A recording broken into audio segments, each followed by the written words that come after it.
తెలుగు రాష్ట్రాల్లో కూడా మనకి శక్తిపీఠాలు ఉండటం అనేది నిజంగా తెలుగు భక్తులు చేసుకున్నటువంటి అదృష్టం. ముఖ్యంగా తెలంగాణ రాష్ట్రంలో అలంపూర్లో కొలువై ఉన్నటువంటి జోగులాంబాదేవి శక్తిపీఠ విశిష్టతను తెలియచేయండి గురువు. అద్భుతమైనటువంటి అమ్మవారమ్మ అలంపురే జోగులాంబ. రాక్షస బోధను పోగొడుతుంది, నరఘోషను పోగొడుతుంది, ఏ విధములైనటువంటి దృష్టి దోషములను పోగొడుతుంది. భూతప్రేత పిశాచములు పట్టినటువంటి వాళ్ళకి, పిచ్చి ఎక్కినటువంటి వాళ్ళకి, భూతములు ఆవేశించినటువంటి వాళ్ళకి కలిగేటువంటి అన్ని బాధలను కూడా ఆ అమ్మవారు పోగొడుతుంది.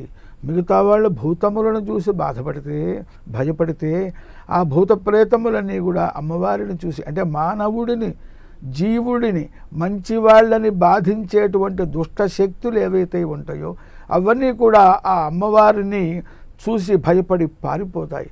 అమ్మవారి యొక్క బయటికి కనిపించేటువంటి తన భక్తులని అనుగ్రహించటము కోసము శాంతి స్వరూపిణి అయినటువంటి, శాంతి సౌఖ్య స్వరూపిణి అయినటువంటి అమ్మవారు కూడా ఆయా సందర్భములలో భయంకరమైనటువంటి రూపాలని ధరించింది.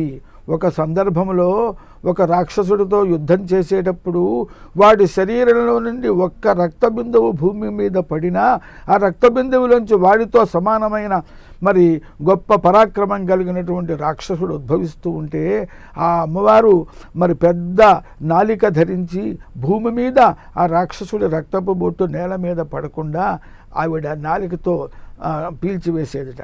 ఆ విధంగా అంటే అవసరమైతే ఎంత స్థాయికైనా కూడా తన భక్తుల్ని రక్షించడం కోసం అమ్మవారు అంత స్థాయికి వెళుతుంది. అందుకని ఆవిడికి రక్తదంతిక అనేటువంటి పేరు కూడా వచ్చింది. ఆ విధంగా ఈ అలంపుర క్షేత్రంలో దానికి హేమలాపురం అని పేరు. అంటే హేమము అంటే బంగారము. ఈ హిరణ్యవర్ణం శ్రీ సూక్తము వేదమంత్రములు అమ్మవారిని బంగారు వర్ణంతో ప్రకాశిస్తున్నటువంటి తల్లిగా, అక్కడ మనం బంగారు వర్ణంతో ప్రకాశిస్తున్నటువంటి తల్లిగా వేదములు అమ్మవారిని స్తోత్రం చేస్తున్నాయి. హిరణ్యవర్ణాం హరిణీం సువర్ణ రజతస్రజాం అని స్తోత్రం చేస్తున్నాయి. కాబట్టి అటువంటి పైకి భయంకరంగా కనిపించిన అమ్మవారు మనస్సు మెత్తన, బిడ్డలని చూస్తే కరిగిపోయేటువంటి మాతృమూర్తి, జగన్మాత, జగదంబిక. అటువంటి ఆ యొక్క మరి జోగులాంబ, జోగుల అంబ, జోగి, యోగి, యోగియే జోగి. మరి ఆ విధంగా జోగి అని అనబడుతూ ఉంటాం. ప్రకృతి వికృతి పేర్లు అన్నమాట. యోగులకు అంబ, యోగులు ఉపాసించేటువంటి దైవతం, దేవి ఆవిడ. అందుకని యోగుల అంబ కాస్త యోగులాంబ, అదే జోగులాంబగా మారింది. సాధారణ వ్యక్తులు కాదు, యోగులు కూడా అమ్మవారిని ఉపాసించి అమ్మవారిని అనుగ్రహాన్ని పొందుతారు.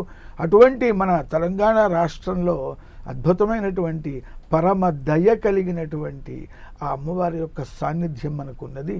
ఓం జోగులాంబాయై నమః అనే మంత్రముతో అమ్మవారిని ఉపాసన చేయాలి. పూజాధికం చేస్తే అమ్మవారి యొక్క అనుగ్రహం వల్ల మనము ఏవైతే వద్దనుకుంటామో, మనము పోగొట్టుకోలేమో, మన సుఖ దుఃఖ కష్ట నష్ట బాధలని, నరదృష్టిని, నరఘోషను, దిష్టులన్నింటినీ కూడా పోగొట్టి కాపాడుతుంది అమ్మవారు.